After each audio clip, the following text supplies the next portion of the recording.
चलो बच्चों क्वेश्चन पढ़ते हैं। क्वेश्चन में क्या लिखा हुआ है? The following table shows the pH values of 4 solution ABCD on A pH scale. ये pH स्केल हमारे सामने बनाया हुआ है इन्होंने क्वेश्चन पेपर में। तो pH स्केल के ऊपर हम नंबर्स दिए हुए हैं, ठीक है। तो नंबर्स का क्या मतलब है? नंबर्स है pH वैल्यूज़ है, वो pH की वैल्यूज़ है, ठीक है।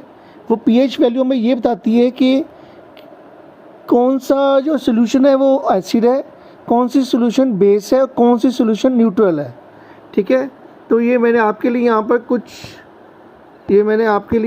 पर जो मैंने कुछ बनाया हुआ है, टेबल बनाया हुआ है, आपके लिए आसानी हो जाए समझने के लिए। देखो, जो 7 में नंबर pH स्केल जो 7 होता है वो न्यूट्रल दिखाता है, ठीक है। और जो 7 के लेफ्ट हैंड साइड में होते हैं, पहले तो वो वीक एसिड होते हैं 4, 5, 6 वाले, और 1, 2, 3 वाले जो हैं वो स्ट्रॉन्ग एसिड्स होते हैं।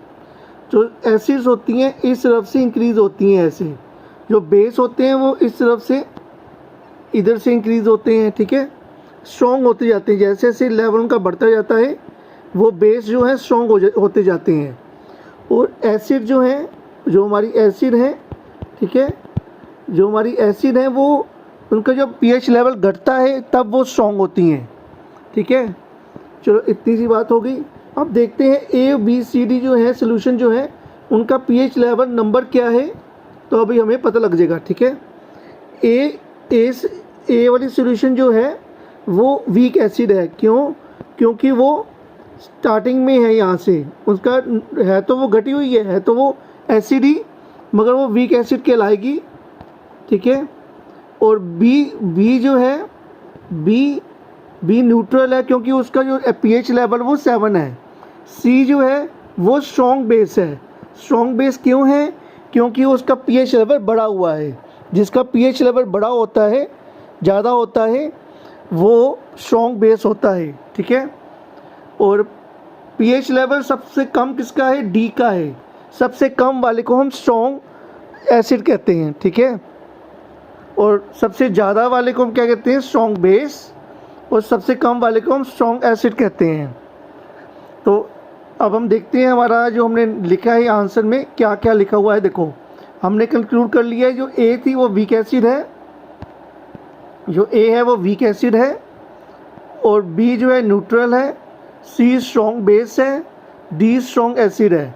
तो कुछ ऐसे लिखा होना चाहिए आंसर को, ए वीक एसिड है, बी न्यूट्रल है, और सी क्या है? स्ट्रॉन्ग बेस है, डी स्ट्रॉन्ग एसिड है, ठीक है।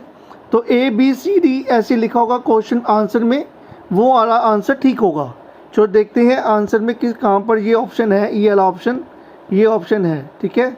चेक करते हैं अब हम क्वेश्चन में जाते हैं। अपने क्वेश्चन में डी ऑप्शन में जो है, आप देखो जरा डी ऑप्शन पढ़ो। डी ऑप्शन में ये सेम ऐसी है जैसे हमने निकाला है आंसर। वीक एसिड, फिर न्यूट्रल एसिड है, स्ट्रॉन्ग बेस इस तरफ को है सी वाला, ठीक है। और डी वाला क्या है? स्ट्रॉन्ग एसिड है। Thank you students, I hope so आपको ये जो सोल्यूशन है आपको समझ आ गई होगी। Thank you, have a nice day.